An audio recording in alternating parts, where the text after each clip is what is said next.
Okay, thank you very much, Commissioner Manning. Talking about the Florida Association of Counties, you mentioned the Medicaid lawsuit, and obviously there are many issues regarding unfunded mandates that you've had to deal with over the years. We talked about fertilizer ordinances, septic inspections, all those types of things.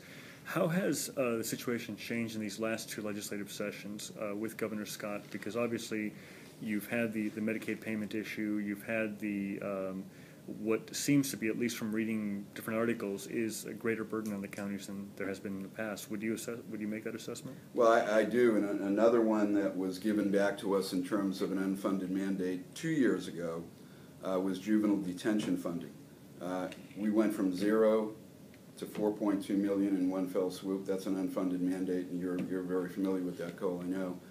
The other issue that really rankles local county commissioners who pay attention to this stuff, the governor and the legislature are touting a $1.4 billion surplus this year, but they swept $556 million from trust funds such as the Transportation Trust Fund and other trust funds, David.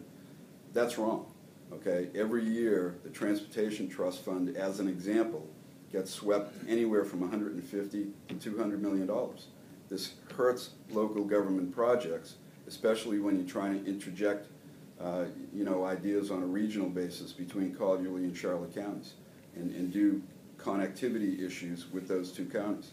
We're trying to do that with economic development as we speak, and I will tell you right now, unfunded mandates is a very huge hit to local governments, especially when, since 2010, there were 57 new legislators in Tallahassee who have very little knowledge of both local and state government. When you combine that with the leadership going along with some of the things that happen up in Tallahassee, it's detrimental to cities and counties. And that's why we play defense every session when Tallahassee opens up the session. Some other candidates have said that the Lee County Commission, or Lee County government, is held in poor regard with the legislature. What do you know about that? Well, I've not heard that specifically. I've tried to work with all of our local legislative delegation. My door has always been open to them. They know that. I've reached out to everyone on that delegation. I've reached out to Senator Benaquisto, to Matt Caldwell, even though we have differences on single-member district issues. As a matter of fact, he and I were at a forum the other day giving some talks on campaigning, as a matter of fact. So I've been very open with our legislative delegation, and quite frankly, that's the first I've heard of that one. With regard to single-member districts, which may or may not appear on the ballot this year, tell us a little bit more about your position and why you might oppose 5 single-member districts with 2 hybrid or 2 countywide. Well, first of all, nobody has told me that that's an efficient way to govern, number one. Number two, this was tried before, and it passed. It did not pass muster with the voters in the mid-'90s or the late '80s. I forget which one when it came. Nobody has told me, David, how this is going to impact us fiscally. We'll have to hire 2 more administrative assistants, find 2 more office spaces, 2 more budgets for materials, computer, travel. So we don't have a firm number on what the cost will really be. The theory is we can, by charter, reduce the county commissioner's salary, and that will make up for the shortfall. That's not the case. It never works that way, and it won't work that way this time. The other issue is, if you look at the 5 of us, we have about 123,000 constituents by district, okay? A state senator has almost 500,000. A state representative has about 160,000. I think we're capable of taking care of 123,000 people. Plus, people have told me on the campaign trail and otherwise, David, they don't want to give up voting for all 5 county commissioners. It's very simple. They think it's an efficient way to go right now, and I agree with them 100%.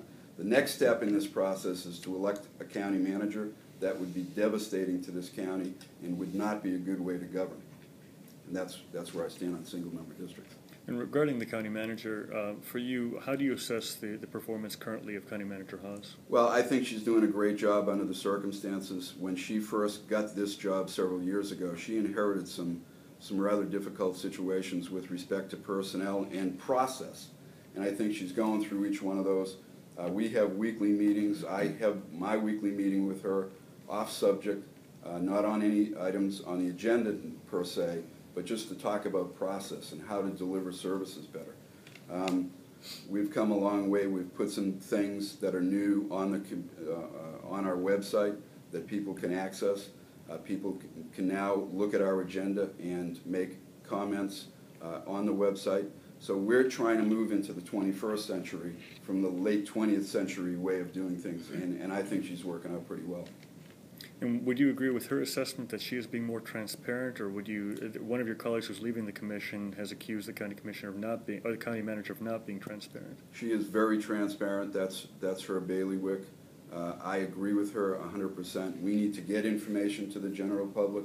The more information that a county commissioner or a county manager gets out to the general public, it makes my job that much easier. So I'm all for the more transparent, the better. Gambling will be on the ballot this year, and obviously it would need legislative approval to go forward beyond there. But why did you agree to move forward with that? Well, first of all, there's two different issues here. One is a slot gambling machine issue that's restricted to a pari-mutuel facility in Bonita Springs, and the other one that's already existing down there. That's already existing, correct. That issue was an issue that I felt very strongly that the people of Lee County should vote on, depending on how I personally feel. I'm not a gambling proponent and never have been. I can tell you stories about gambling venues all across the country who are not even meeting their payrolls in some cases right now. But this issue was a request by the mayor and the city council in a unanimous vote from a host government, and we have to look at that very seriously. I don't know if it will pass. I'm not going to support it, but I can tell you right now that I thought the fair thing to do, David, was to put it on the ballot. Commissioner, Lee County is kind of in that gray area right now of coming out of recovery and trying to move forward. Things are moving in the right direction. Jim Moore, the Economic Development Office, has done a good job of helping some existing businesses, recruiting some new business to town. Are there a couple of areas that you specifically want to see as far as new businesses coming in? Well, first of all, the research diamond in the south end of the county, in conjunction with Florida FGCU, is something that I'm looking very much forward to have that incubator give birth and move forward. I had a meeting the other day with some of the proponents of that issue, and that looks like an issue that will give us some R&D, research and development power, a little more than we've had in the past. That's one area in Lee County that I think we can boost our involvement and help that along. The other issue that troubles me, Cole, is the fact that out of the $25 million in the economic development budget that the county commission several years ago was very courageous in setting up, we're down to about $7 million in that fund right now, and about $4 million of that is encumbered. So we need to address that situation, because it was a situation that businesses looked at that not necessarily to get that money, but looked at that and said, these people mean business. So yeah, we need to shore up that if we can. I don't know in a tough economic period if we can do it this year, but I'm hopeful that the Horizon Council, which I'm the liaison, will come back and give me some processes and some ideas to put some of that money back in the till, because it was very, very beneficial over the last 3 years. When you can leverage local money with state Q-tip money and other state leverage to come in and boost business incubation as well as development of businesses and expansion of new businesses in Lee County, that's very important. Not only do we have to recruit and diversify, but we have to expand our current businesses as well. They're our lifeblood right there.